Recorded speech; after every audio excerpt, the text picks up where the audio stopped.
Christ! It's Enrico Pallazzo! Utah, give me 2. Pallazzo! Oh, Pallazzo Podcast, who else to these? Utah, give me 2. Welcome aboard, everybody. The three of us are together again. The triumvirate for you Roman history fans. Don't forget, Octavius, Augustus, Gladiator. Gladiator. The Gladiator 2.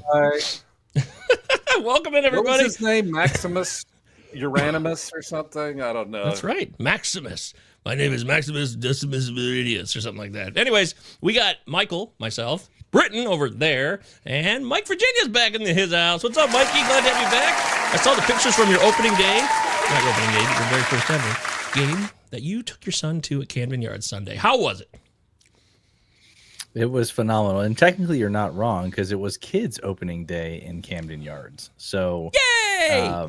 My son got to experience all that Camden Yards has to offer. So we got the Boog Powell barbecue sandwich, took him to the team store. We got the whole 9 yards. So we only stayed for about 5 innings though, because you guys will get a kick out of this. After the first inning, he goes, "That was fun. Can we go home?" Classic. He doesn't know that boring. Right. I took my daughter to to a AAA game when Mike V's Norfolk Tides were in town, and they had Jackson Holiday, Connor Norby, Mayo, like the big three. And same deal. They lasted about 5 innings, and they're like, they've eaten everything they can eat. They've had 5 raspberry lemonade slushies, and they're So that's just how it is. That sounds great, man. I don't want any more kids rolling around their beds at night with this sick fucking hatred of me. I can't stand it. Well, that's not Mike Virginia at all. His kids love him, and he loves his children. He's a lucky man because he gets to see baseball in a beautiful stadium like that. Camden Yards, still top 2 I've ever been into, and I think it's way better than Comerica Park. So. Do they call it Camden Yards? I thought they don't do that anymore. Did I screw up? It's actually it's actually Oriole Park at Camden Yards. But, that's what they call it. So I figure some insurance company bought the rights, like Liberty Mutual. Liberty. Oh yeah, T. Rowe Price bought it. So they have the little like ram icon above the scoreboard there now. So charming. Well, speaking of now, the streaming is going and the live chat is happening now. So get in the live chat. We will answer your questions. We're here for you. If you want to donate to the show or give us a tip, the instructions are on the, what do they call it? The slow crawl below. So we're happy to have you. You're having brain farts. I don't know what's wrong with me. I might be having a stroke or something. Nope. Okay, not having a stroke. That's good. Tayden Mongelli. Welcome to the show, Tayden. Tadon Mongelli. I don't think I know you, but it's great to have you here at the Pallazzo Podcast, 2LTVs. Bought low on Rooker the other day, Brent Rooker. Adolis Garcia and Dollander for Rooker in 12-team points leagues. Love it. Good deal. I would do that for New York Minute. Yeah. In a heartbeat. Adelise, what is it? I haven't been checking. I don't have any shares of Adelise, so I was out on him this year, so I'm not really sure how he's been doing so far. I think he's doing all right. He had a home run the other day. It's that team is the Rangers have yet to heat up, but they're going to at some point. He's doing what he does, and he's stealing some bags, hit a few dongs. Okay, he's doing what I expect of him, hitting for a crappy average. That's what he does. Uncle Ted's here. We know Uncle Ted. Who said I was dumb for saying Cameron Meisner would be leading off soon? I don't think that's going to last. If it is happening, he's not in the lineup today, but they're playing a lefty, right? Oh, whoops. Plus they got Chandler Simpson now, boys. There it is. I mean, other than Nick Kurtz, Wow, I can't dude. imagine a bigger news flash that happened a couple hours ago. Everybody's second favorite stash. Nick Kurtz is number 1, but Chandler Simpson's got to be up there. Did y'all have him stashed anywhere? No Chandler Simpson for the Rays? No, I'm actually no. But here's the thing: I don't mean to yuck everybody's yums, and I hate being that guy. But like, other than stolen bases, he doesn't really offer a whole lot, right? Like, am I missing something with him? Like, I think he'll hit maybe for a decent average. And maybe he obviously got blazing speed. I think he's more valuable in like roto formats, right? Oh yeah, And absolutely. dudes are on that team that are going to be coming back. Josh Lowe, they got other outfielders. I was really suspect of this because they have other guys. So I'd love to see Chandler Simpson just get a lot of run and take off, but I'm slowing my roll, Britton. I'm just not ready to dive in yet. I got him stashed in some leagues, so yeah. But you're right. It's stolen base, contact, slap header, stolen bases. But he stole 100. Yeah, he had over 100 stolen bases like last year. I mean, it's ridiculous. Oh, there's no doubt he's got he's got the talent, and he could steal bags with the best of them. No argument on that whatsoever. But as we often talk on this show, it's about context. What's the opportunity? What's it going to be like for him in 2 weeks from now?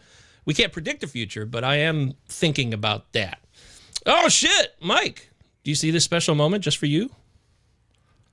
I did see that. Yeah, I wanted to. Hey, look at that!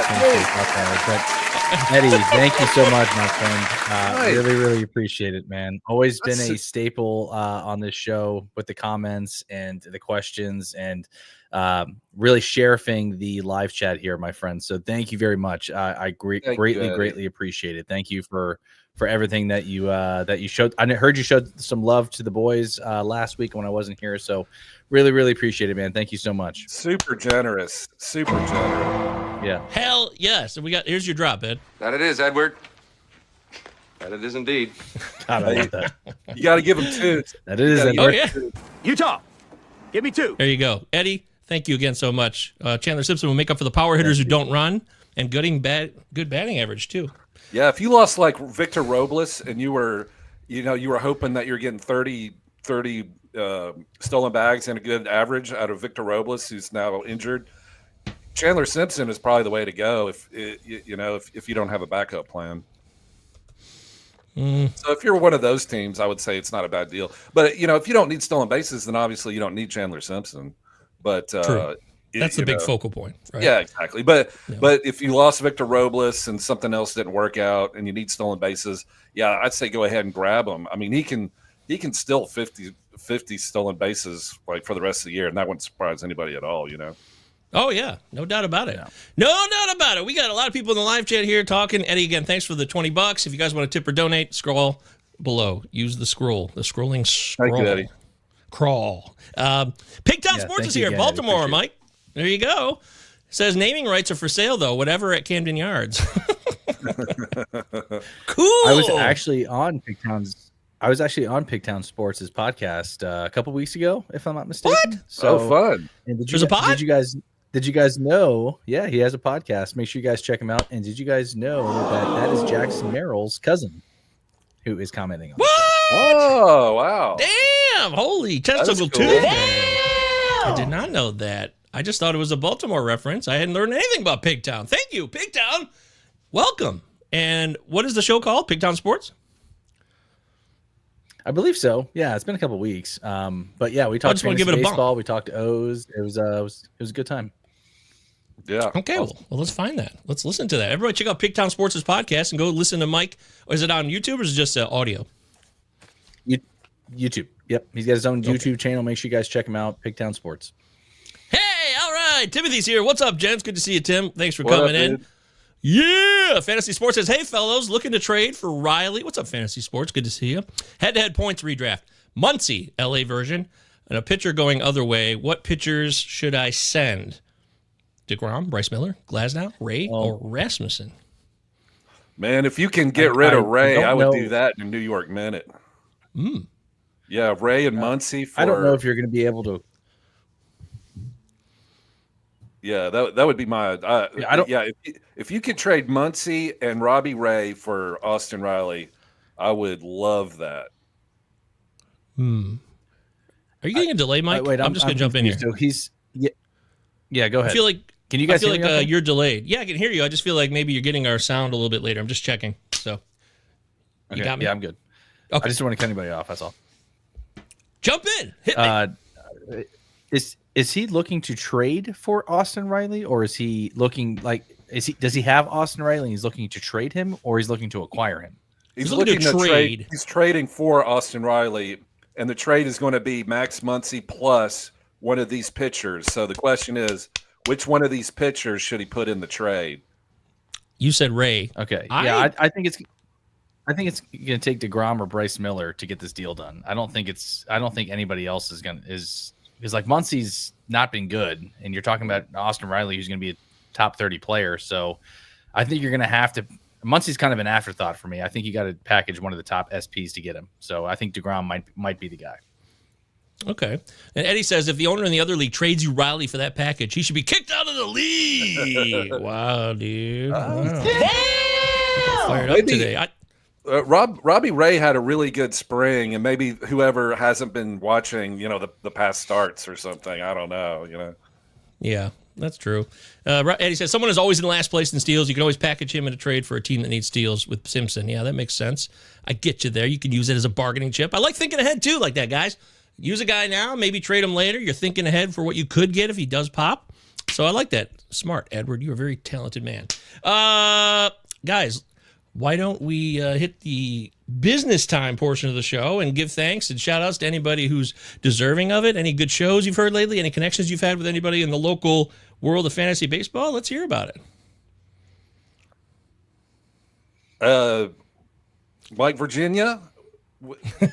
Yeah, he talked up his podcast that he was a guest on.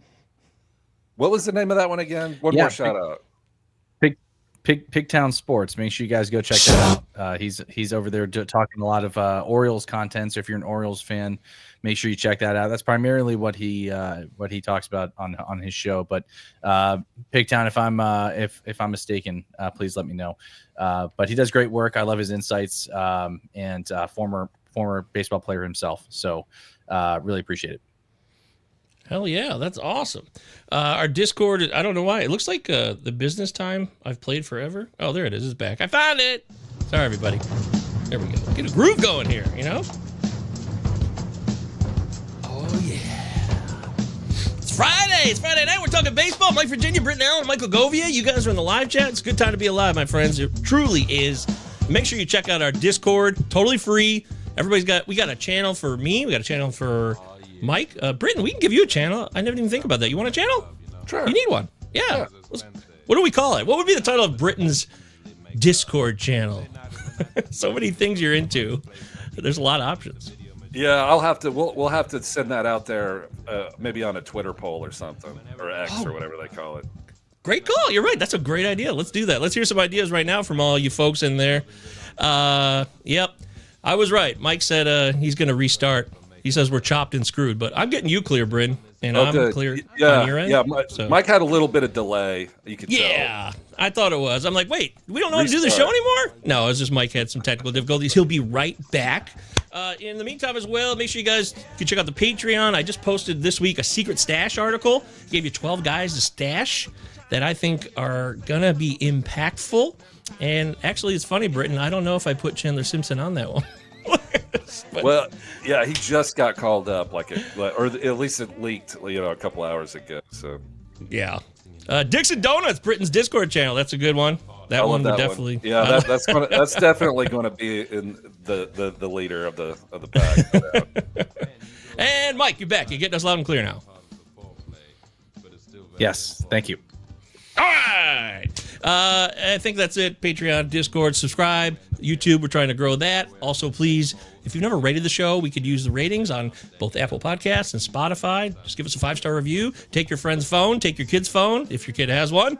And say, one of the deals is, if we're going to give you a phone, son, you have to rate the Pallazzo Podcast on all audio formats. That should be the deal, right? It sounds so reasonable. Absolutely. It's a small price to pay for a phone. Those things are expensive. No shit, right? Come on, hook a brother up. Also, the Pallazzo Podcast Invitational, we are in week 3, wrapping up week 3, and Andrew Poplin is the current leader in the clubhouse. So congratulations to Andrew, who has an early advantage over everybody else in the Pallazzo Podcast Invitational 2025 overall standings. I'll never win this thing, but I'm happy just that we have it. So that's fine with me. All right. Having said all that, you guys jump in the live chat, tell us more, ask questions, and we're going to go into leading off.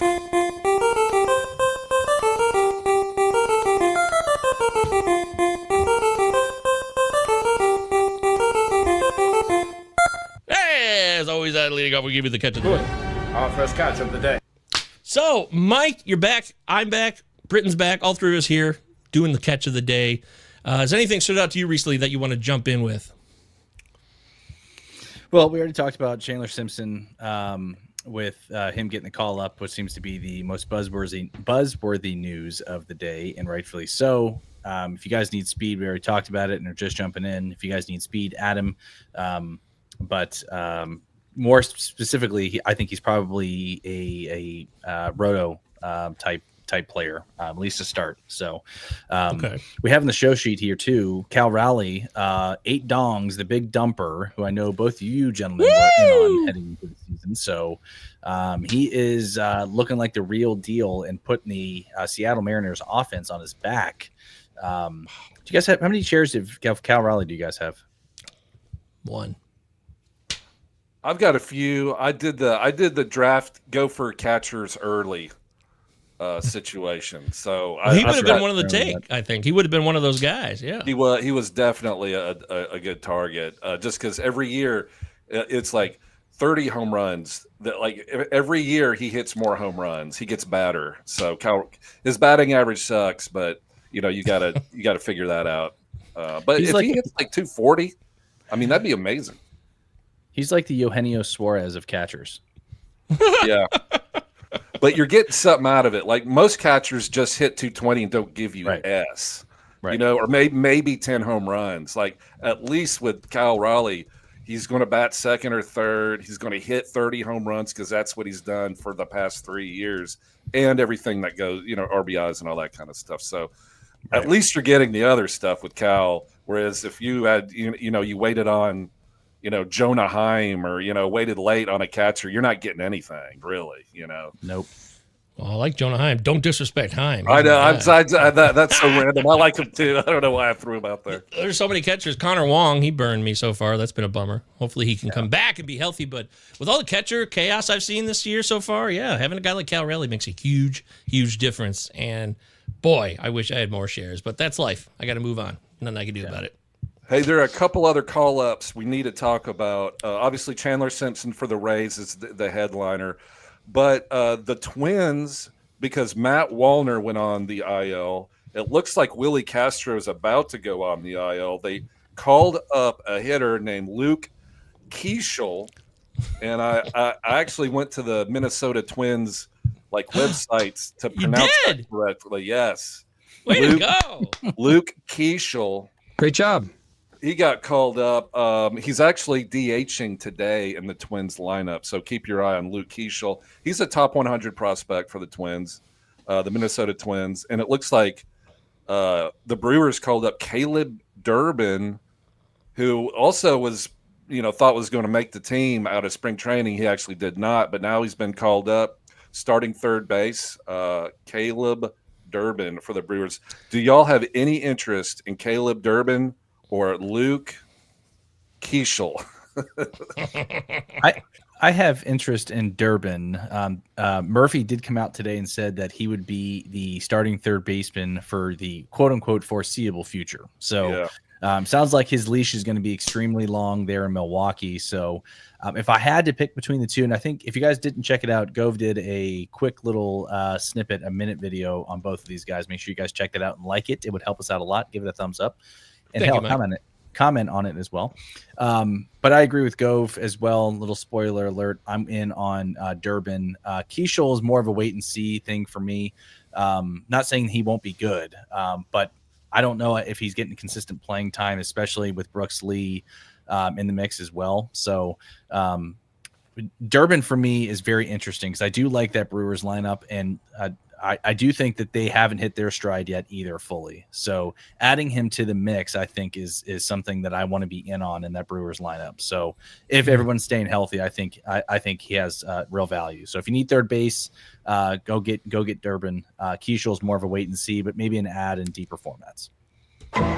Beautiful. You nailed it. That's what I said yesterday. Is I actually like Keeschel as a longer term prospect for Dynasty, but right now Durbin has the opportunity, like you said. He has the floor in Milwaukee, and he could get some extended run, even though I wasn't that impressed with what I saw of him at Arizona Fall League last year. But I'm not a professional scout. Me and Britton are just two average Joes who happen to be there. So just take our word with a shitload of salt. Okay. Hey, real quick. So you got Caleb Durbin, the exciting call up. You know, he came over from the Yankees. He was a Yankee prospect on the Devin Williams trade. But here's another third baseman that's on my radar.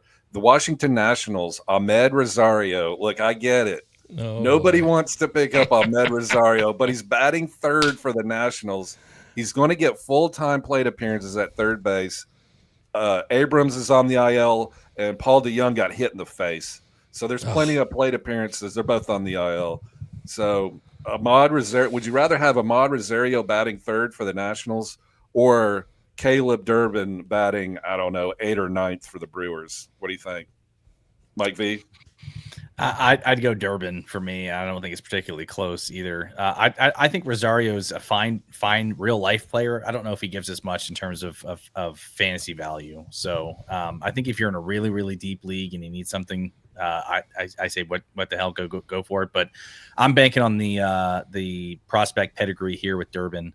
Had a great spring. Again, long leash at third, in a great lineup. I'll take my chances with him. Oh, Eddie's calling you out, Britton. Uh-oh.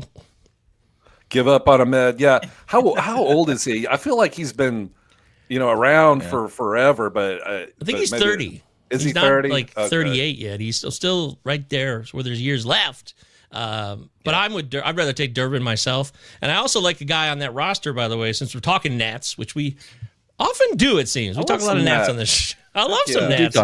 Nasim Nunez was called up, who tore it up in spring, then got set down at opening day, but now he's back.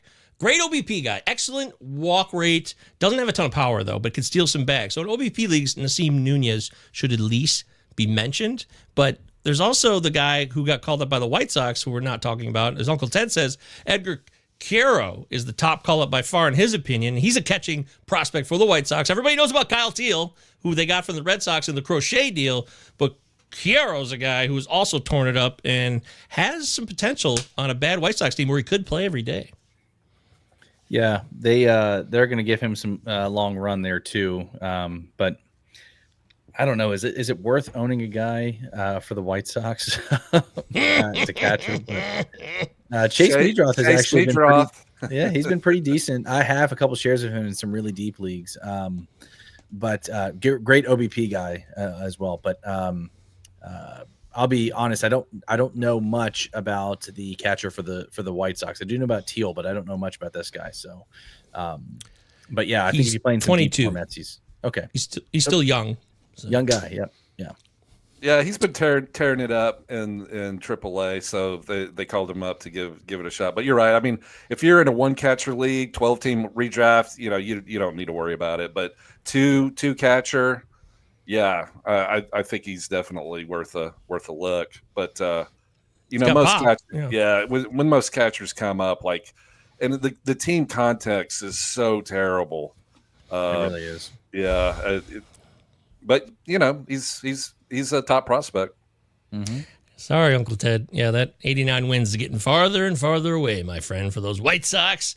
I know we're only in April, but yeah, they're kind of depressing again already.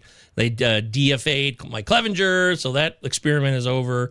I still like Jordan Leisure, by the way, to maybe get some saves, although I recognize that saves will become a rare commodity for the White Sox. I think they have 0 saves as a team. I believe that is correct. Absolutely, that is true. B. Henny here says, "What's up, my boy?" There you go. Good to see you, B. Henny, in his house. UE2K says, "Better add Aranda, Rice, or Kurtz? Between the three, Ben Rice, Nick Kurtz, or Jonathan Aranda?" I think right now you got to go Rice. And I know the buzzworthy name on here, I don't know why I'm having a hard time saying that today, is Kurtz, obviously. But all three of these guys are very interesting because Aranda's hot. I think we all know that. But in a platoon situation as well, on a strong side of that, he does sit every now and then. So he's not an everyday player, but he's hitting the hell out of the ball. Rice, to me, is the clear cut because he's up and he's playing, and I would rather have Rice over Aranda. Kurtz, for me, I like him if you have an IL stash. He will be up soon. I can't imagine they leave him down there too much longer. I think May's going to be the month they call him up, but give me Ben Rice. I think that's where you're going too, Britton, right? Yeah, totally agree. And I'm a huge Jonathan Aranda fan for Tampa Bay, and they actually are starting him tonight against a lefty. Usually they platoon Jonathan Aranda, but Carlos Rodon for the Yankees is pitching, who's a lefty, so they're starting Aranda at 6. But I would still go Ben Rice. Ben Rice is leading off for the Yankees. I mean, you can't ask for better than that. I think he went like 4 for 5 yesterday. I mean, he's one of the hottest hitters, and he's like a top 5 hitter in baseball right now. So you just gotta just see where it goes. That Ben Rice is batting leadoff again, tonight. So and he bats against lefties too. So yeah. Ben Rice 1, Aranda 2, and then Kurtz is a good stash. But you hope Kurtz does what these other guys are literally doing. He literally, yes. I would definitely like to see Kurtz come up and crank some balls in that Sacramento park. But I'm more curious right now about this question, Mike. Eddie, our pal, Yep. What's up with Brandon Young, who is going to pitch for the O's tomorrow? Real quick before you say anything, I want to give a shout out and credit to our guy, Benjamin Chase, who literally on Monday on the Prospects Power Hour, which you can catch every Monday evening, 8 o'clock-ish, was talking about how Brandon Young would be a great ad, somebody who could come up and make a difference possibly on this O's team. Yeah, gets to start tomorrow. I don't think it's a secret that the Orioles starting pitching is one of the worst in baseball, especially with Grayson looking grimmer and grimmer. Wow, that's crazy, man. Shout out Britton too, because people were like, "Oh, so I'm going to hang on to him." There's a lot going on with Grayson Rodriguez, and they sent him again for a second follow up for an MRI. So I doubt we see Grayson Rodriguez this year. As I'm not trying to be over exaggerative or over the top, but he's already missed time. He's had a setback. He's got 2 injuries he's dealing with the lat strain and now the elbow. So Grayson Rodriguez is a safe drop. But getting back to Brandon Young here, he's the 19th ranked prospect in the Orioles system. Off to a decent start in the minors. He's 1-1 with a 2.76 ERA, 0.92 WHIP, 17 strikeouts through 16 innings. So he's 6'6", guys, 210. So that's a big boy. He's currently with the Aberdeen Ironbirds when they brought him up. So I think this is somebody that, again, in deeper formats, I'd like to see how this goes first before I'm looking to add. But take a peek at his start tomorrow. Cincinnati's not necessarily the hardest start in the world for your first, but and they're in Camden. So make sure you guys keep them on your watch list for now. Let me ask y'all a question. So let's say you could only pick up one of these pitchers: Brandon Young for the O's, Tyler Mahle for the Rangers, Quinn Priester for the Brewers, or Andrew Heaney of the Pirates. Believe it or not, Mahle, Priester, and Heaney have been pitching really well. So what do you think? What do you? Let's go, Michael Govier. Go ahead. Tyler Mahle, Quinn Priester, or Andrew Heaney. You gotta pick up one, or take a shot with Brandon Young. What do you think? I'm going Young, man. I'm going Young because I just feel like Mahle will get hurt again. He can't stay healthy. Heaney, I never trust, and I'd rather just not deal with him, period. And another poor team context. Not as bad as the White Sox. And then, who's the last guy? You've got Tyler Mahle, Quinn Priester. Quinn Priester, yeah. I know the Brewers do things with pitching, but he's kind of been unhittable. I think in his last game they got 1 hit. And then Andrew Heaney's been really good. And I can't remember, somebody, it was a podcast, I wish I could give him credit, but somebody was saying that PNC Park in Pittsburgh, that since Heaney's a lefty, it actually helps him. And they told me all the reasons why. I can't remember. But I remember them saying that Andrew Heaney is a perfect fit for that park. And it's actually come true. So what do you think, Mike V? Do you have to pick one. Are you going with Brandon Young?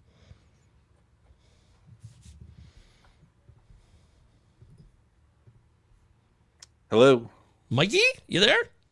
Yeah, sorry, my audio just went out. Can you guys hear me? Yeah. Now we can hear you. Yes, okay. Yes, sir. My headphones, sorry.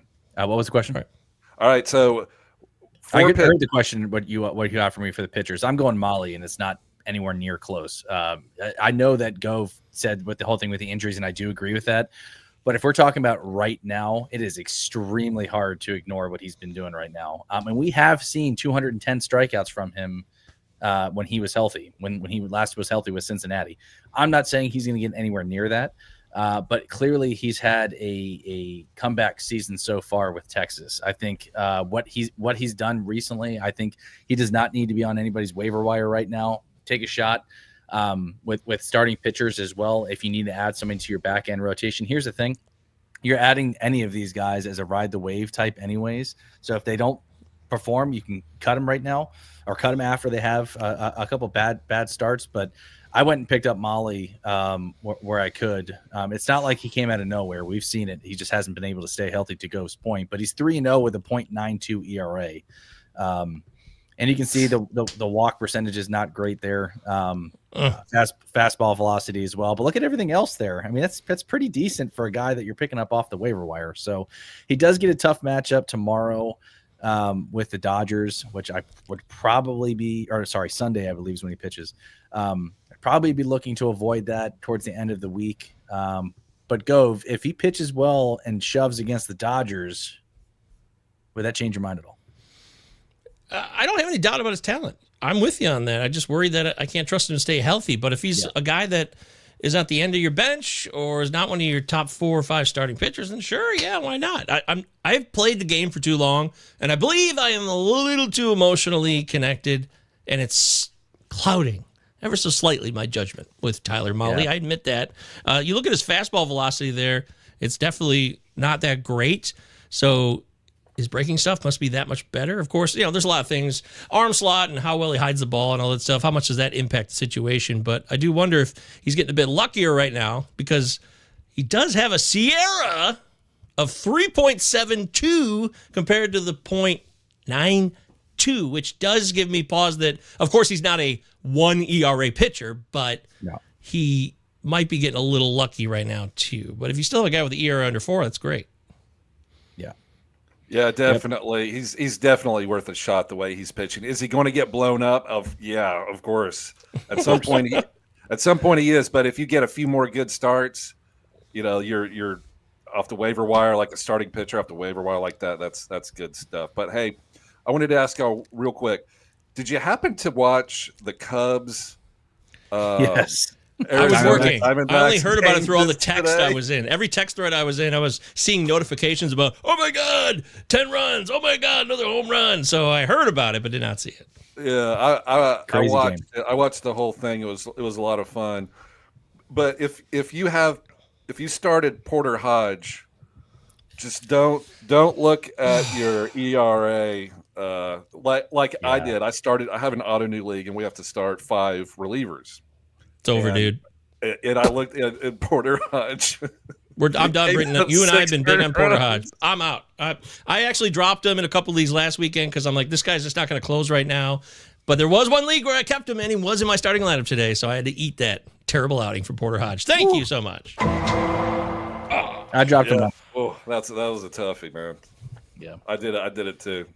It kills me.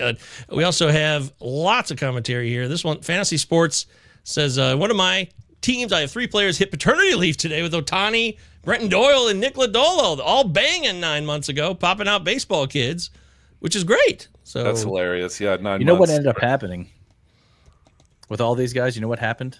What happened? They tuned in to Britton and I's Dixon Donuts show. They saw Britton eating those delicious donuts. They started hearing that's the ticket. And it got him hot, and all these guys are like, screw it, let's eat some donuts and have sex. So that's what it came down to. Oh, shit. Hey, I can't blame him. Getting down. Do the nasty. Do the wild thing. Like, what's that guy's name? Oh, my God, that's such an old reference. Tone Loc. Tone Loc. He used to talk like this. I'm Tone Loc. And somehow he had a role in Heat. I don't know how that happened either. But, hey, weird shit happens in the movie sometimes. We also had a question here from our main man. We got to give it up to him because he's always here helping out and loving our show. Frank, rapid fire round from Frank. Carson Kelly or Danny Jansen? Real quick, yes or no? Or one or the other? Danny Jansen. Carson Kelly had 2 more home runs today, right? So 2 more today? Fuck. I think so, yeah. Shit. Yeah. If you had Kelly. any Cubs players, any Arizona Diamondback player going, you're you're starting the weekend off right. So, Except Dansby Swanson. He was like the only guy who didn't participate. That's hilarious. That's funny. Okay, Beto, Osvaldo Beto, or Jose Quintana, Mike Virginia? Quintana, not close. Britain? Yeah, Quintana for me too. Beto's got a good matchup, but I like Quintana. I'm gonna go Beto. I like him a bit. Then Randy Vasquez versus Detroit and Tampa Bay next week. Yes or no? I don't like Randy Vasquez unless you're in like a 20-team league where you're that desperate. I'm out. Yeah, I think I'm riding with you on that one. He has pitched well recently, though. Yeah, he's been getting lucky. So let's see. Keep rolling those dice, baby. 7-11, 7-11. Even backdoor Little Joe. Is that what he says? Even backdoor Little Joe in that song? Ice Cube, Today Was a Good Day? I never know what he's saying there. Who's backdoor Little Joe? I don't know. Chandler Simpson's fast, yes. So obviously we all approve of him. If he's available, give him a shot if you need steals. All right. Anything else from our catch of the day that someone want to mention that they're impressed by somebody or not? I don't have necessarily something that I'm impressed by, but I do want to get your all's takes because this is something that probably needs to be spoken about, and I'm interested to hear your all's thoughts as well. I get a lot of people that will ask me, is it time to drop X player, Marcus Semien, Tristan Casas, so and so, right? So we're not even a month into the season, but how are you guys approaching some of these slow starters, maybe guys that you drafted in the first 100 picks? Or what's your approach and how do you ride that out? Well, it's easy for me. If a guy is a guy drafted in the first 100 picks, you're saying, right? I'm taking that guy for a reason, and I'm going to hold on to him. Now, if he's injured, it's season ending, that's an easy drop if it's redraft. But if he's struggling, I may bench him, but I'm not dropping him because I know why I did it in the first place. And I'm going to look at, is he popping up too much? Is he hitting a lot of ground balls? Is there something out of character for his profile in the early going in those stat areas where I can say, is his exit velocity not just average, but like what's his max? Is he really cranking the ball on occasion? Is it way down from last year? It's also April, so I really take that into context as well. April's a slower month, a cooler month. So all those things are factors that I take into account, Britton. Yeah, I totally agree. I think it's all about the league size. Yes. Like if you're in a 10-team league, you don't need to hang on to Christian Walker. Like he's going to turn it around, or Jock Peterson. You don't need to hang on to these guys because it's a 10-team league. Go get Ben Rice or some Jonathan Aranda. Now, if it's a 15-team league, you hang on to Christian Walker for dear life and just see what happens. You don't really have a choice. You just don't. So it's just for me, like whether or not I can. It's all about what the player pool, what's available, and I love 10-team leagues. They're fun as s. They really are. But it also means that you don't have to stick with these players that are fringy, non-performing players. Even a 12-team league, like. Would you rather have Jonathan Aranda for the rest of the year or Christian Walker? Probably Christian Walker, but in a 12-team league, it's like you got to get the stats now and worry about that later. What do you think, Mike V? I think it's all dependent on league size. I think you hit it right on the head, dude. And that's what I've been telling everybody that's been messaging me is like, should I drop X, Y, and Z player? Well, it like you said, it depends on league size, depends on player pool, depends on who you're getting, right? Depends on what the rest of your team build looks like. If you can be patient or not, like Gove said, if you can put him on your bench and just ride somebody else out there, I'd rather do that. But I've said this on my Twitter page as well, and I've said this on last year's show, really since I've been a part of this show. I would always look to deal before I'm looking to drop, right? I understand that's a lot harder to do when they're sucking, but if you're completely out on, say, a guy like Christian Walker, and we'll use him as an example, right? Sell him when he has 2 good games in a row. If you're like, hey, you know what? I'm out. I don't want anything to do with him anymore. If he has 2 great games in a row, try to sell at his highest point and try to acquire something for him, right? I'm not talking about somebody that is, somebody that they plucked off the waiver wire themselves, but see if somebody's willing to take that risk with Walker, right? I understand that you don't want to be patient or you don't want to miss out on guys that are floating around on the waiver wire, but try to trade them first. But to your point, Britton and Gove, right? I'm going to bench these guys. I'm going to be patient. Like you're holding on to Marcus Semien. you're holding on to guys like Christian Walker's in 12 teams and above, right? I don't think those guys need to be dropped at all. It's April. We're not even a month into the season yet. Some guys have great, really hot starts, and some guys have slow, and some guys are in between that. The guys who are hot will probably have slow Mays, and the guys who are really starting off really slow in April will have good Mays. So it's one of those things too, where this is what fantasy baseball is, right? It's ebbs and flows. Not everybody can go 5 for 5 every night. Yeah, it's like, And he stood there like the house by the side of the road and watched it go by. Struck him out. There you go. it's like Jake Berger. Like, do you hang on to Jake Berger? Do you hang on to Mark Vientos? Yes, Like, Mark Vientos, yes. It's that group of guys that you drafted past round 10 and that are complete disasters. Like, they're hurting you starting them every day. So, would you drop Jake Berger for Ben Rice? I would. I would. Yeah. No, I You wouldn't. You wouldn't do that, Coop? I would. Not me. I wouldn't do that. I would hold on to Berger because I think he's a 40 home run bat. Yep. And Ben Rice, a little more tenuous possibly in playing time with platoon situation. I feel like Berger is a guy I can trust every day. But then that'll be an interesting bet. End of year, who has more home runs, Ben Rice or Jake Berger? Anybody? I'll take Ben Rice. Yeah, all right, here we go. One of our first official bets of the 2025 podcast season. Yeah, that's what I'm talking about. I like it. I lost last year's the Royce Lewis Jazz thing. That was stupid. But Hey, real quick, a couple more notes. Mike V's favorite, Zach Neto, reinstated off the IL today, is batting 7th for the Angels. Zach Neto, keep your eye on him. woo! And Jesus Sanchez also got activated from the IL. He's an outfielder. He basically went 20-20 last year with a great average. Well, actually, we're gonna do Return of the Mac right now, so that's perfect. You just segued us into it. All right. I am upset because apparently we can't play the song now because they ding us, and it's such a bummer to me. And like we love the song; it's a tribute to Mr. Harrison, Mark Harrison, Morrison. Yeah. Never get that right, but yeah. So just imagine Return of the Max playing now. Montel Jordan, wasn't it? Montel Jordan? Oh yeah. Yeah, Here's right. how we do it. Mark Morrison sang that song, Return of the Mac. Not to be confused with Jim Morrison. And I'm not talking about the Doors Jim Morrison. I'm talking about former Pittsburgh Pirate Jim Morrison. Google him. Check it out. It did happen. So there's people that are on the mend here. They're returning. We got call-ups, like we said. We mentioned those and how we feel about those. Zach Neto. I wrote in, of course, my guy, Brain Bayo. I call him Brain Bayo. I don't know if it's Brian Bello, but I think it's Brain Bayo, and that's how I say it. The Boston Red Sox pitcher looks like he'll be back next week, ready to rock, and he didn't have like major shoulder internal issues, like anything was torn or anything like that. So I'm not worried about the delayed start with the shoulder. It's not like I'm thinking he won't be able to hit his velocity, though I will be keeping an eye on Bayo's velos. But I'm very excited to have him back because I stashed him in a lot of leagues. Most people just ignored him during draft season.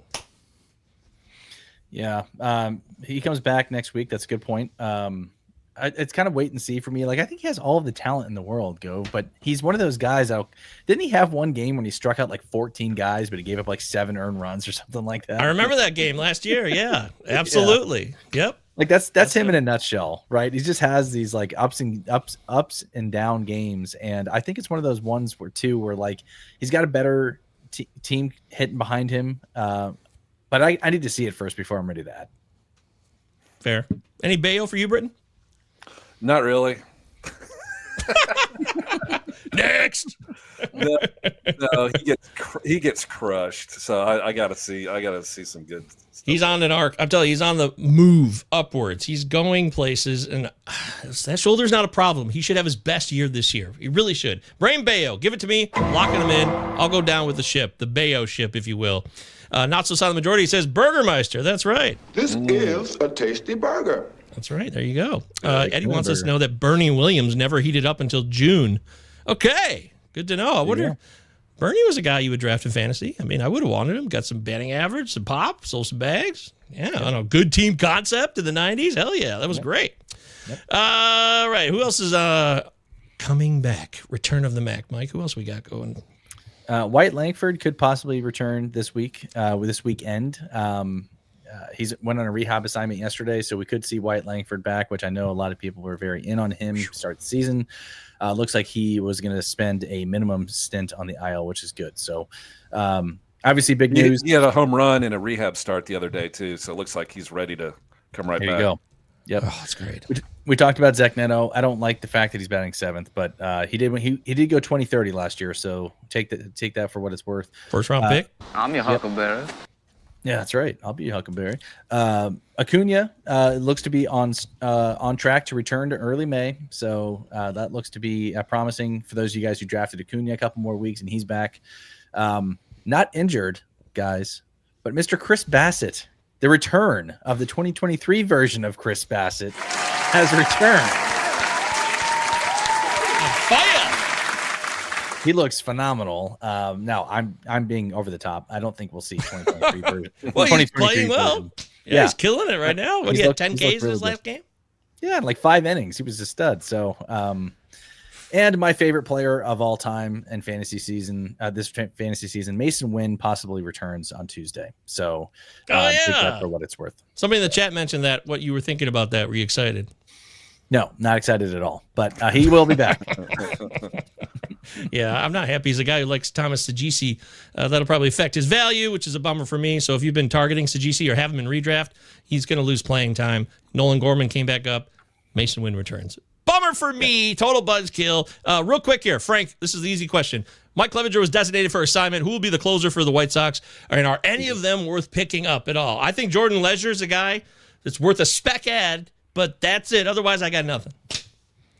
I'm going to avoid this one like the plague here, Frank. I agree with Gove, but just simply off the fact that the White Sox are not going to have any save opportunities, I would rather burn that spot on somebody who maybe is in the wings, maybe a guy who has great ratios, good K per 9, whatever, maybe like a Estrada for San Diego or Jason Adam. Like if Suarez were to go down, I'd rather take one of those guys and get the counting stats from that.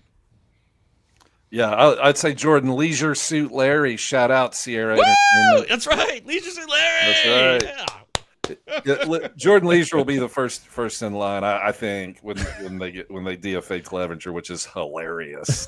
I mean, how bad do you have to be to get DFA'd from the White Sox? Seriously, pretty damn bad. Yeah. Whoa, man. I remember the two worst teams of baseball. Yep. Yeah. Hey, here's an injured guy that got back this week. Austin Hayes for the Cincinnati Reds. Yeah, good call. Has come back and is hitting well. It's really strange, but had a good spring too. He's batting cleanup behind Ellie De La Cruz. That's Austin Hayes for the Reds. They signed him in the offseason to a real deal. So I think Austin Hayes is going to play every day, and it's in a good lineup if you're sneaky and you want that Cincinnati Reds. Home park, Austin Hayes. Noelvi Marte's back too. They called him up earlier this week. They actually sent him down, and then Encarnacion Strand got injured or something. So literally, like he was down in the minors for 2 days, and then they called him back. They said, "Hey, never mind." Psych. Yeah. Wow. Good call on that. Yeah, that's a good call. Do they say psych? Psych. Oh my God, you say that all the time. Yeah. So that he's back, and there was another player too. Oh, man, Matt Wallner went on the IL. Harrison Bader, the goofiest goofball I can think of, but but he's playing every day and he's actually performing well. So Harrison Bader is one guy I looked at, and also shout out Uncle Ted, who was starting for the Twins today. Sean Kiersey Jr. Oh. Y'all remember Uncle Ted bringing him up? Deshaun Kiersey. Ben and Robert were talking about him on Monday night too. Yeah. So I guess so he's starting in the outfield for the Twins. Let's see how it goes. Excellent. Who else, Mike? That's all I had. And one other quick note: Brian Woodruff got up to, I believe, 68 pitches today. He looks to be on track to return sometime early May. So, if you guys have any interest in Brandon Woodruff, the 32-year-old former fantasy ace, do you guys have any interest in him this year? I have 0.0 shares. I live by the rule. And the rule is I do not draft injured pitchers, but that can hurt. That can help. That can hurt. I guess we'll see. But yeah, I don't know about Brandon Woodruff. What do you think, Michael Govier? Did you draft him anywhere? I'm just like you. In this case, me and Britton are of like minds here. I have no shares. I'd like to have him, but I couldn't take the risk. He's just been gone for so long, and I felt I had better options, Mike, so I don't have him at all. I'm the reverse opposite of you guys. I think I have him almost. I know. You tweet about him a lot. You're counting down the days. Yeah, IL stash for me. Like, if you have IL space and you don't want a guy like Yuri Perez or Shane Bieber, like, sure. Woodruff was a guy that I was just stashing at the back end, thinking to myself, like, hey, if he does great. I'm not counting on him as one of my like go-to aces like he formerly was, but he was floating around. Like, I don't even think he got drafted in my home league, and I scooped him up and just threw him on the waiver wire. This is before we found out that he was ahead of schedule. I do have a lot of shares. And again, if I get half of what Brandon Woodruff was, I'd be happy with that. Yeah, I'm down with what you're saying there. A quick ad here, and we'll be right back here. It's the Pallazzo Podcast, 2 L's, 2 Z's. Thanks for being part of the show. Still jumping in the live chat. Now this word from Geico. Operator, I'd like to make a collect call, please. First name Bob. Last name is We Oughta Baby Eats a Boy. Hello? Collect call for Mr. Bob. We Oughta Baby Eats a Boy. Sorry, wrong number. Who's that, dear? Bob, they had a baby. It's a boy. If you like saving money, call Geico. A 15-minute call could save you 15% or more on car insurance. Last name is We Oughta Baby Eats a Boy, 8 pounds, 3 ounces, mother's doing fine. Dumb as hell. Right up my alley. I was telling this during the business time, Mike, you stepped away, that I had done a secret stash, which is kind of relating to our current topic of the Return of the Mac. So a few other names, I'll just throw it out there, free of charge. Ha Song Kim of the Rays, not the Dodgers, although both are stashes, I would say, right? Because the other Kim is playing well. And then Agustin Ramirez, a catcher for Miami, who I love. I would just love for him to get the call, and Miami play him every day. He could steal 10 to 15 bases as a catcher for real, and he's got power. He's got a nice little skill set there. And then Spencer Horwitz, he's ramping up. I think he's going to go down to Florida and start getting his rehab going sooner than later for the Pirates. This is a guy who's good for batting average. If you need a batting average pick me up, stash Spencer Horwitz now. There you go. Girls' Day. All right, what's next here? So this is our main focus of the show now. We get to our final topic of the day, and that's early season trade targets. This is a great time to make a move, go exploit somebody who's getting paranoid. They're getting worried that the guy who's not performing well, who should be better, it might be time to panic and leave. And people do this a lot. So we thought this would be a good topic for April 18th. Dive in and see who are some good options to maybe try to pry away from someone else. Mike, why don't you kick it off for us?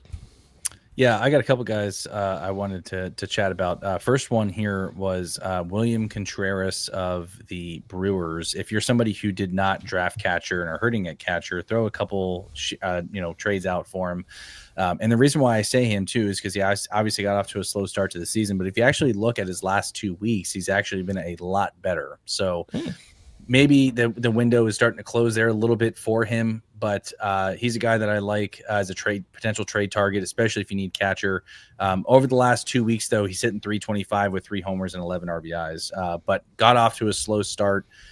He's still hitting only .234 on the season right now. So William Contreras is a guy that I like. And then secondly, Matt Olson of the Braves. If you look at his StatCast page, he's got a sea of red. He's been arguably one of the unluckiest hitters in baseball so far. Austin Riley has turned it around in that offense. Acuna's coming back. So I like Matt Olson as well. Under the hood, everything looks great. I have no problems with adding him or trying to trade for him because I do think the power will be there in the end. And then the last guy I wanted to bring up real quick was Corbin Burns. Gave up 2 runs today, only 3 Ks. But again, early on, I think he'll figure it out. Tough division to play in, obviously, but Corbin Burns, we've seen it from him before. I think I'm not going over the top for him. I'm certainly not going to spend what people were drafting him at, but I might go fishing and see what I can get for him. Love it. Britton, you disagree with any of those 3? No, not at all. I heartily agree. I think my favorite out of that is Wilson Contreras. They moved him to first base, so he's got to learn all that. And there was some goofy play the other day. William. I'm sorry. I got my Contreras mixed up. But they're both not hitting well. The same applies to both of them. It's universal. It's like a universal remote, which made our lives easier. Except if you didn't have the right code for the TV, and then you had another remote, it got mixed up. It actually wasn't as great as we thought it would be, but yeah. I digress. What about this real quick here? Any takes on Logan Henderson? This is a Brewers pitcher who was called up a few days ago. Anybody have a preference? I like Logan Henderson. There's K's there. And if he gets some run, this is a guy who could be a nice little breakout this year. The question is there room for him to pitch regularly for the Brewers or not? And do you believe? Go ahead, Britton. Oh, yeah, I do, 100%. I drafted him in a lot of draft and hold leagues. You look at his track record in the minors, it's fantastic. The knock on him is that he's essentially a two-pitch guy. It's true. So, but he's like a bulldog type, player. So it's like Brady Singer. There's a lot of Brady Singer in him, actually. Yeah. So I guess the main thing to check on is, what's his spot in the rotation. So they got Tobias Myers coming back pretty soon. Like Myers has been pitching in Nashville down here at the Sounds. So it may get kind of crowded, and they may put Logan Henderson in like long relief, kind of just to get him started a little bit.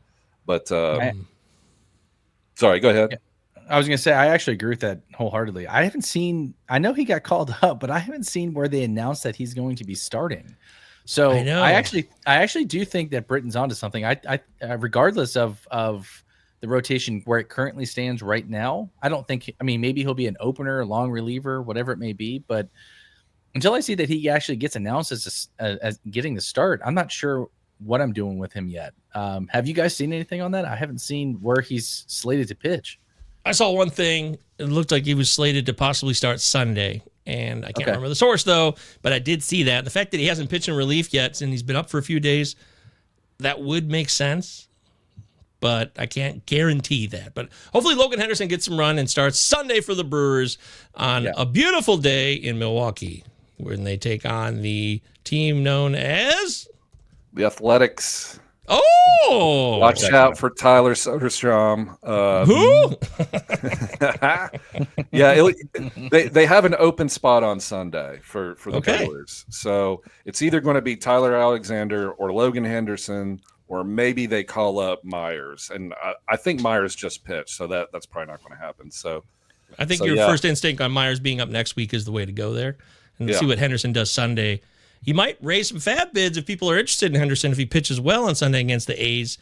And speaking of fab, real quick, we love to try to help the people out who don't know as much. We're a show for everybody, especially the newcomers. And B. Henny wants to know, what's fab? I'm still trying to learn this shit. LOL. Free agent auction bid. So you're bidding on guys.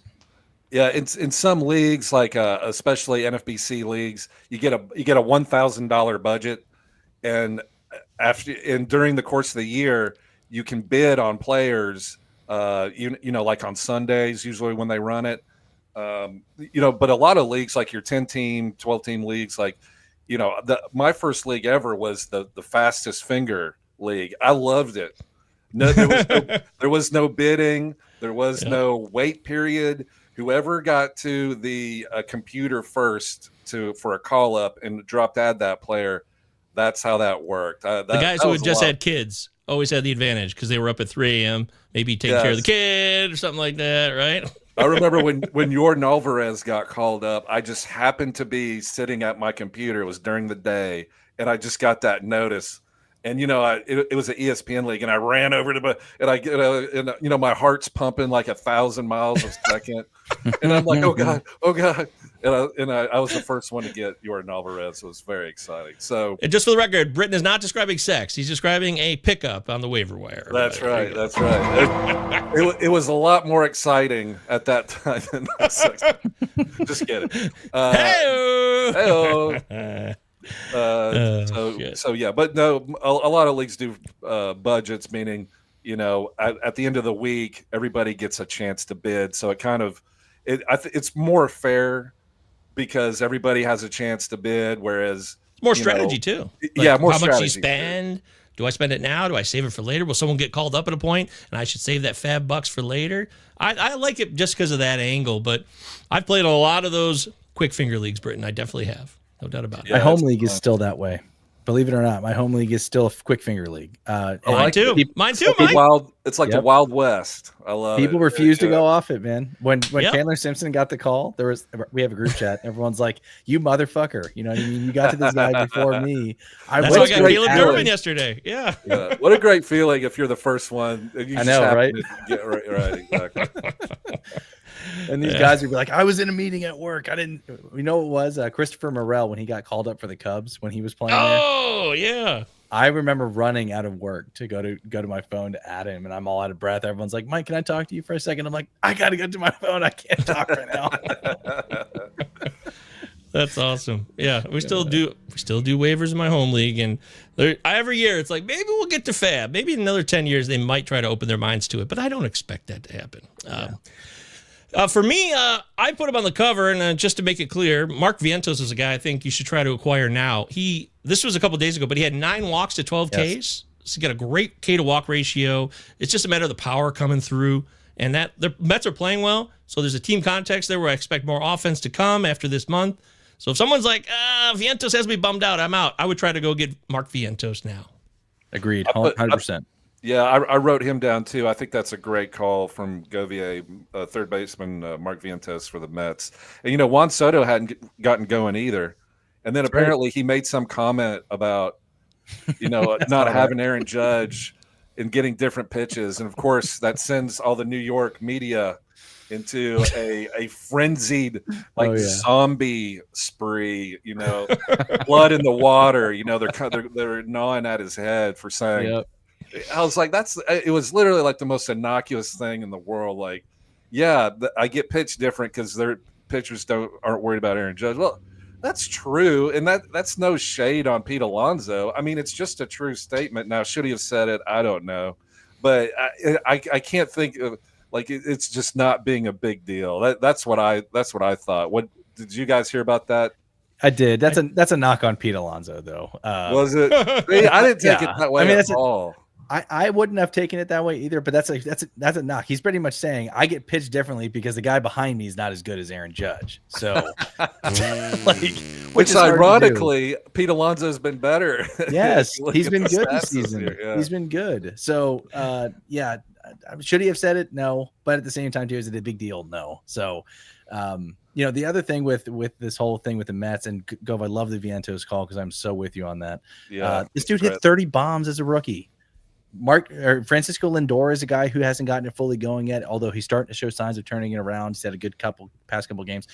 Juan Soto, Mark Vientos, these guys will all start to mold and gel. New York's still cold as shit right now, so and you can tell Vientos is pressing. He made I think a couple weeks ago he made a play in the field that was just a bonehead move, and he's slamming his glove on the ground. So he needs a day off. He's a young guy, man. He'll figure it out. Okay. I love it. Lock that in. Britton, do you have a guy you want to mention as well? Another trade target? Yeah, keep it in the third base infield theme. I like Alec Baum. Bomb. The Bombardier? You can't say bomb in an airport. No, you. Mighty Bomb Jack, Bomberman. Great game for NES. Yeah, he's been pretty terrible, but I think that's all. Yes, I'm your Huckleberry. Yeah. His OPS is terrible, but I watched him play the other day. I think he hit a triple, and you could just see like relief wash over his face. So I think he's been really unlucky. Alec Baum, I love hitters in Philadelphia, so I think Alec Baum is a great target if somebody's sick of looking at his offers. I think that's going to turn around. I think that's almost. It's like Mark Vientos, Alec Baum. Like it's almost guaranteed this is going to turn around. That's what I think anyway. So I'd go ahead and try to get it before these guys start, hitting. And Mark Vientos hit a home run the other day. He went 1 for 4. Yeah. So and it was like it was like a 348-foot home run. But hey, it all counts the same. You know, it wasn't like Aaron Judge 450, dead center. But hey, whatever. I have bomb everywhere, so I'm with you on this. My drafting speaks for myself here. I'm all in on Alec Bohm. I'm not worried about it. Rafi Bomb. What's up? That's different. A Rafi Bomb's different than Alec Bohm. But yeah, I love it. Good call. Who else, Mike? The other guy that a lot of people are, and speaking of third base, I'll stick with the third base theme here. Wow. Eugenio Suarez, who hit a grand slam today, which was an absolute freaking nuke, 458 feet. Off Hodge, yeah. I was like, Hodge. This is the thing for some of you new fantasy baseball players, right? With Eugenio Suarez, we talked about it with Cal Raleigh. This dude has hit 30 home runs and 100 RBIs for 3 straight seasons in a row. He always finds a way to get it done. This is who Eugenio Suarez is, though. He has these really, really unreal hot streaks and these really cold streaks. So, if you drafted him, that's what you got to expect from Suarez. But at the end of the year, you're going to go, you know what? Damn it. I'm glad I held on to him because his numbers will be there in the end. He'll be at a 240, 250 average, 30 home runs, or roughly around there with 100 RBIs. He's a free swinger. He tries to lift the ball up in the air. So that is a guy that, again, he's got a 33% strikeout rate, so that's not good. But again, they're not paying him to hit for a high average. 149 will improve. The power numbers will be there. So if you want, stash him on your bench, wait till the hot streak comes around. But I think this is a guy you can get relatively cheap. I think he's a head-to-head guy more than a roto guy.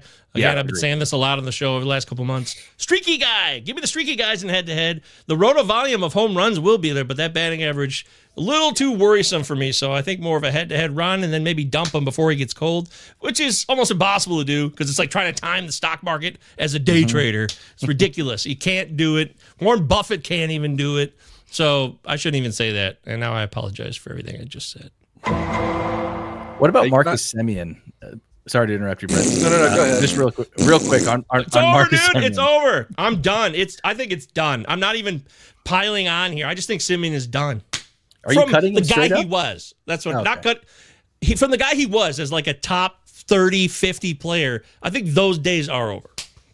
So what are you doing with him if you have him? 12 Trying team. to trade him.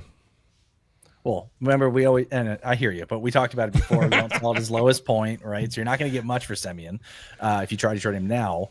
But you're kind of stuck with him, right, Britton? Like, is that something that you're doing with Marcus Semien in 12 team or deeper? I think you're stuck with him. I think whenever you drafted him, you saw what happened last year.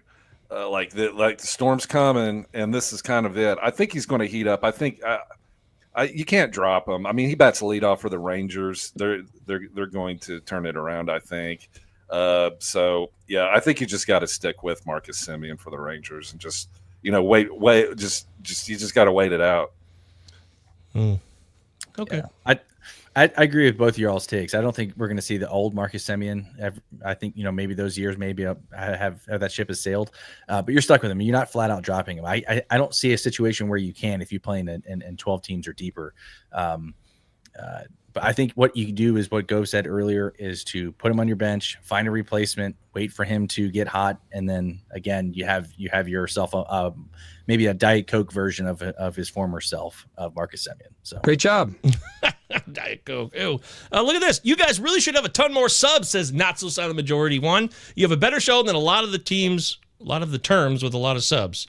I think you mean a lot of the shows. Got to get your name out there, fellas. Get our name out there. Spread the word. Tell your friends. We love doing this show. We love doing it with you guys. So we thank you so much. Pallazzo Podcast. Utah. 2 L's, 2 Z's. There's Give me 307 people watching right now across multiple platforms. Everybody should subscribe to the YouTube right now if you haven't done that already. And then follow us on Twitter. Follow Mike on Twitter at _MikeVA. He does his notes. They're available almost every day. The guy's a rock.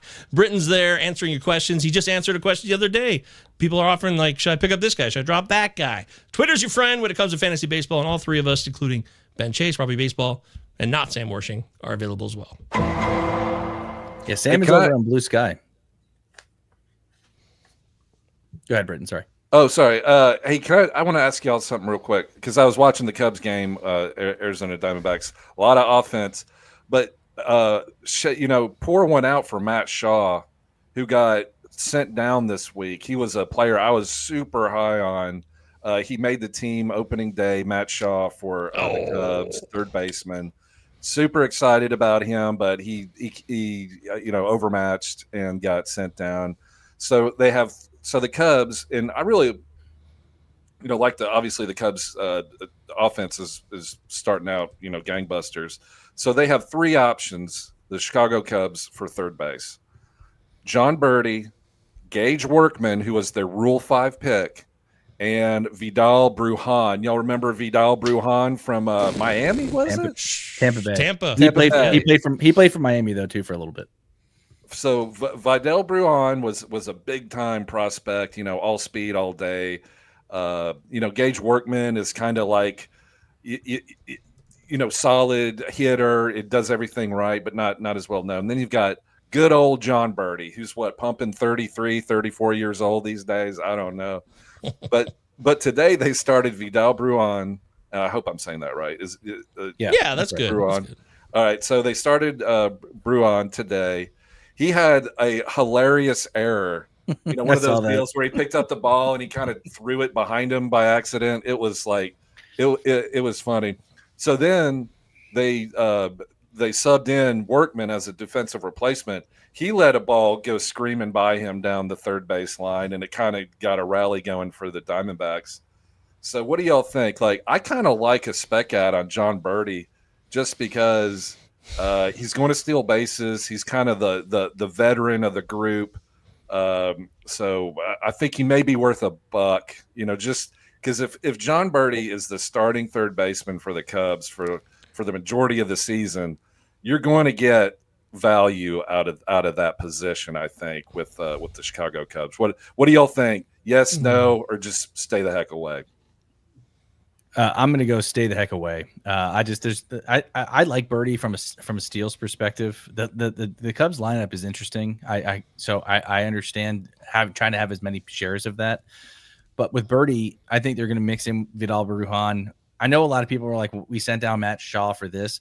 I don't think it's necessarily the fact that they weren't getting that, that he wasn't a good fielder. I think what they're doing is trying to get his confidence back and get the hit tool running again. So kind of spark him down, not have a whole lot of pressure down in AAA. He'll be back when, I don't know, maybe a month.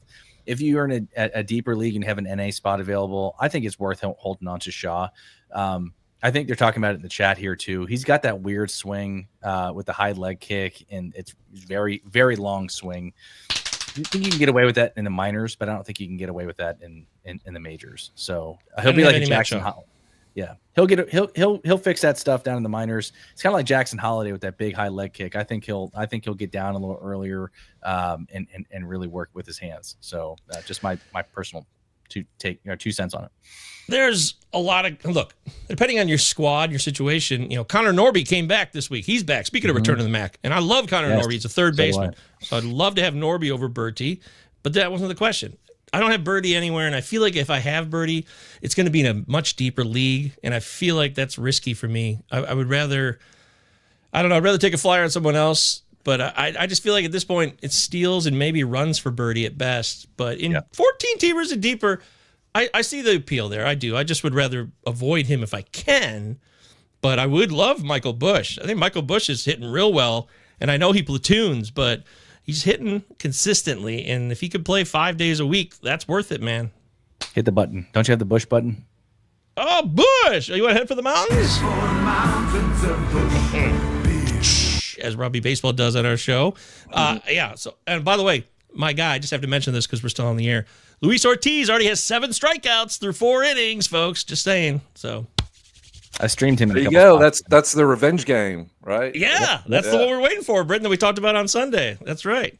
He's giving up a couple runs, but he's doing well. He might get a win today, and maybe he'll crack 10 Ks again. I'm very excited about Luis Ortiz. Makes me very, very, very, very happy. But I didn't have any Matt Shaw anywhere, so I thought it was kind of a rush job. You're playing in the opening series in Japan, which is 10 days before everybody else plays, and you allow Shaw to make the team, which is cool. I like seeing teams take that shot, but maybe it wasn't the right time to do that now. But it could be hindsight, and I'm just being a baby. So.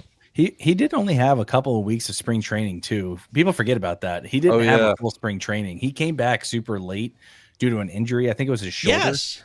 And he only had about 2 weeks in the minors, and everyone was like, is he really going to make the team? Like, he's looked good these 2 weeks, but he's only got, oh, wow, he made the team. So I agree with the take on it was rushed for sure. Hey, one thing we've got to mention, Mike V, favorite hitter ever, is back on the escalator again. Matt McClain back hitting leadoff for the Cincinnati Reds. Already hit a home run. 3-run homer. There you go. Love it. Minimal IL stint. Gosh, I love him so much. Just stay healthy. There's no risk of him losing playing time. It's all about him just being on the field. We're looking at a possible 25 season at least. Man, you just can't start Cade Povich. No. Is he getting ripped? 5 walks, like 7 Christmas earned runs. tree, Yeah. I was looking at him as a streamer. I didn't do it, but I thought that might be a decent matchup. That's too bad. I always liked him too, but it's just tough. You think the Orioles need a manager change, Mike? Is that too radical? Yes. No, 100%. I've said this 2 weeks ago. Hire Brandon Hyde. The lineups, if you follow Orioles Twitter, the lineups that he puts out is maddening to me. I don't get Cedric Mullins hitting 5th. Sometimes he bats 8th, and sometimes he bats leadoff. So I don't understand what the hell's going on. He leaves guys in too late. Like Cade Povich was still in the game when he should have been taken out probably about an inning ago. So I know a lot of people like him. I personally don't. I never have. So I will say that. But yeah, don't get me started on Brandon. I want to give credit here too. Eddie says, in addition to you guys at the Pallazzo podcast being great, the regulars in your chat room are another great benefit to the show as we chat and give advice to each other as well. That makes my day, man. I love that. I love that we've cultivated that. Yeah. So, live chatters, great job. A couple more trade targets. We'll get the hell out of here. Mike, anybody else you still wanted to mention? Not really. I think those are the big ones that stood off to me. I know you don't agree with this one, Gove, but off the top of my head, because I think you and I were on Twitter on this. I think it's a good time. I'll coach the O's. Mike VA for manager. Let's do it. Let's start the movement. Oh yeah. I think it's a good time to buy Emmanuel Clase. I know a lot of people don't like him because of the offseason he had and the start to this season. Starting to feel you. We see this with every relief pitcher. Like Josh Hader had a lot of bump in the roads last year, and he turned out to be good. So, am I saying Clase? Am I worried about Clase? Yeah, of course. I mean, you don't want a guy that you drafted as RP1 just to be blowing up, But at the end of the day, too, this guy had a remarkable season. Why do people only remember the like 4 or 5 games in the postseason as opposed to the 0.9 something ERA he had last year? Yeah. The dude's incredible. I'm with you now, Mike. The season. Yeah, I think I'm changing my tune. Yeah, I think this is something that you can buy low on. And even if he's not RP1, he's still a top 6-7 closer in baseball. So, yeah, I think you're right. Britton, are you? I totally agree. My pick. I was going to bring up Raisel Iglesias for the closer for the Braves, who I think only has 1 save. I'd have to double check that. Because the Braves record's terrible. That would actually make sense. Yeah. Yeah, exactly. But they've got Acuna coming back. So if you could somehow pull a trade for Iglesias, maybe the current Iglesias manager is just sick of it and ready to move on or something, or frustrated. So, but I think Iglesias is going to be fine. And once Strider gets going and Acuna's back, and the Braves are going to bounce back. Michael Harris, Austin Riley, yeah. Like we've talked about Matt Olson and Austin Riley. So I think if you could somehow finagle a Raisel Iglesias trade, that would work out 100%. I can win on that. That's a good call. Clase, I'm starting to warm up to now. I thought maybe it would be a failed season, but I do admit I'm turning. I'm 50% more into him now than I was a week ago, Mike. But I did add Paul Sewald in a couple leagues last week just as insurance to see if I could snipe a closer. Yeah. But I admit that maybe that won't fly now. I think he probably has the longest leash of any closer. I know a lot of people were panicking on him, but again, I know somebody, not so silent majority, said he's out on because it happened during the playoffs, and that's where we left off yet. But let's talk about the 162 game season, that larger sample size when he had arguably one of the best closer seasons in recent history. So I don't know if this is a guy that even if he had 2, 3, 4 more blown saves, I think they still want him to be the guy there. Hey, real quick, since I was talking about the Braves and Raisel Iglesias, guess who is batting leadoff for the Braves tonight? Michael Govier, let's go to you first. Guess who's batting leadoff? I know who it is. Atlanta Braves today. Well, it's not Michael Harris, and we know it's not Jurickson Profar because he's unavailable. So the answer must be Ozzie Albies? Mike Virginia, you want to tell him? Alex Verdugo. Verdugo!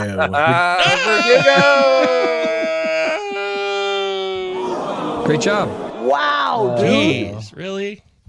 Come on. All right, whatever. Yeah. The savior of their season has arrived in downtown Atlanta, Georgia. Actually, it's not downtown. It's in Alpharetta, Georgia, I think. Anyway, Ooh, Alpharetta, Georgia. Yeah. In Atlanta, there's the suburbs like Alpharetta, like Marietta, like Barbarella. Right, I don't know, but it's not Fulton County. Fulton County. It's not downtown. But. Yeah. What about Michael Toglia, your guy? I know we talked about him Sunday. You were kind of like, I'm a little concerned now. Still worried. But he hit a grand slam the other night against old Bobby Miller for the Dodgers. Okay. So maybe that'll turn it around. I don't know. We'll see. But they had to cancel the game at Colorado because it was literally a blizzard, like in the stadium. Unreal. Like touchdown, ground zero blizzard in the Rocky Stadium. So, Yep.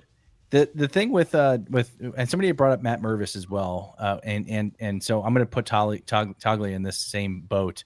They have a lot of swing and miss to their games. Like I know a lot of people are in on Matt Mervis. He has a 40% strikeout rate. Did you guys know that? Woo! Yeah, 40%.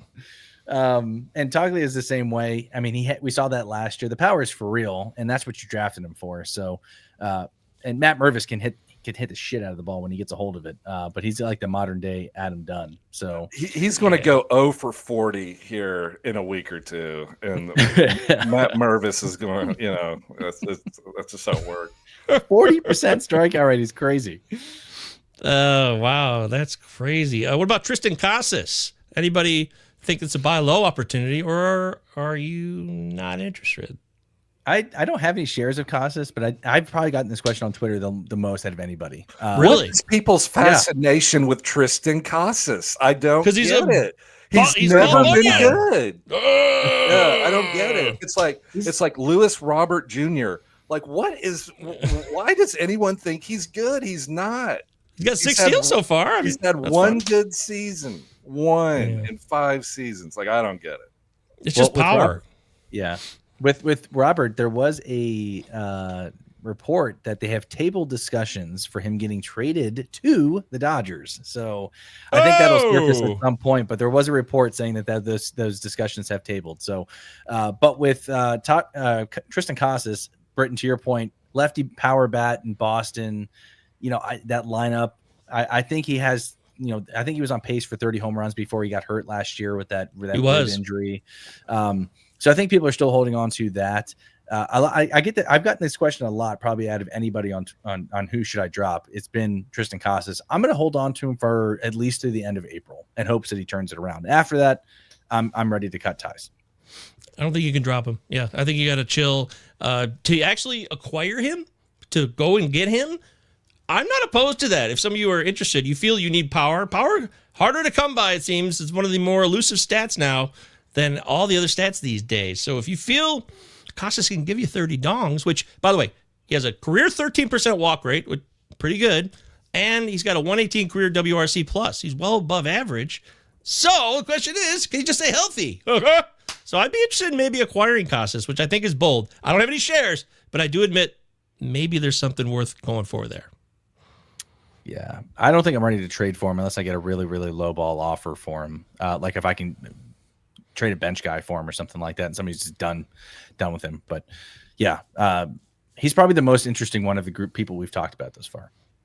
And Robbie Ray, Britton said earlier, by the way, Robbie Ray. So would you try to not acquire him? You'd not be interested in getting him, Britton? No, not at all. I would love to trade away Robbie Ray and hope people still remember his good spring training. He has looked terrible, and he's walking. The walks are up. The 15 rent's walks up, to 21 Ks. That's crazy. the walks are up, the rent's up, the stock market's down. Get rid of Robbie Ray. I would absolutely love to get me some Tanner Bybee, though. If anybody's panicking on Tanner Bybee, I'm buying Tanner Bybee. I'd go get him now and not even worry about it. Yeah, this is totally the time agree. to do it.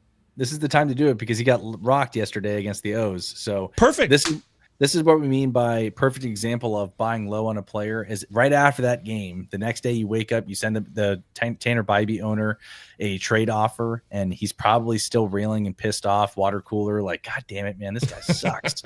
Yeah, screw it, I'll trade him. Tanner Bybee's going to have starts like this. He did it last year too and settled in nicely. So I agree with that take. I like Tanner Bybee rest of the season. Yes. I also would say go get Reese Olson. If anybody's questioning the Reese Olson love, I would go try to acquire him. I think there's more in the tank and better days ahead for Mr. Olson as well. There you go. All right, gents. Well, great job today. We did it. Another show. We're all together again, which is so great after being gone in Denver for a while and getting to see you again, Mike, doing the show. And I'll be back too with you guys. We got Sunday. We're back on Sunday at 1 o'clock, right? Mike, you're back, ready to rock, right? Ready to rock. Absolutely. For those of you guys who are new and are checking us out for the first time, because we have 319 users on here, we get you ready for the week ahead. Join us Sunday, 1 p.m. Eastern. Myself, Michael Govier, Britton Allen. It will go over a bunch of guys that you can pick up off the waiver wire. We'll answer any questions that you got. Come on in. It's a popular show. We'd love to have you. Make sure you join us again Sunday, 1 p.m. Eastern. Hell yeah. And thanks for the tip today, Eddie. That was awesome. Eddie says, Britton, anyone ever say you look a little like Yukon Cornelius from Rudolph the Red-Nosed Reindeer? I love that guy. He's like silver and gold. Is that the guy with the pitchfork? Yes. Hell yeah. No one had that. That should be my Discord. Yes. Look at this. I see it. I do see it. Okay. That is totally me right there. Look at that guy. Can we please put that as his channel on Discord? That's it. We did it. The Yukon Cornelius lookalike channel. That's the winner. That is one. That's perfect. Oh, that's a great call, Eddie. Thanks so much. This is why that was a great call. I didn't realize the guy had that name, and I've seen that program like 1,000 times. Yeah. I had no idea. Great. That's why the old timers here, like Eddie, we love you guys. You got the deep memory bank. We get Mr. Ed call outs. We get Rudolph the Red-Nosed Reindeer call outs from very old shit. And we thank everybody for being part of live chat. Make sure you follow Mike _Mike VA, Britton Allen, 2 T's, 2 L's. Pallazzo Podcast, 2 L's, 2 Z's. I'm MJ Govier. And now it's time to turn over to Captain Jack. Britton, you think he's ready to win this battle? Let's go get him. Thanks, everybody. Peace. Thanks, Chad. Right, lads. Now, I know there's not a faint heart among you. And I know you're as anxious as I am to get into close action. But we must bring him right up beside us before we spring this trap. That will test our nerve. And discipline will count just as much as courage. The Acheron is a tough nut to crack. More than twice our guns, more than twice our numbers. And they will sell their lives dearly. They mean to take us as a prize. And we are worth more to them undamaged. Their greed will be their downfall. England is under threat of invasion. And though we be on the far side of the world, this ship is our home. This ship is England. So it's every hand to his rope or gun, quick's the word and sharp's the action. After all, surprise is on our side.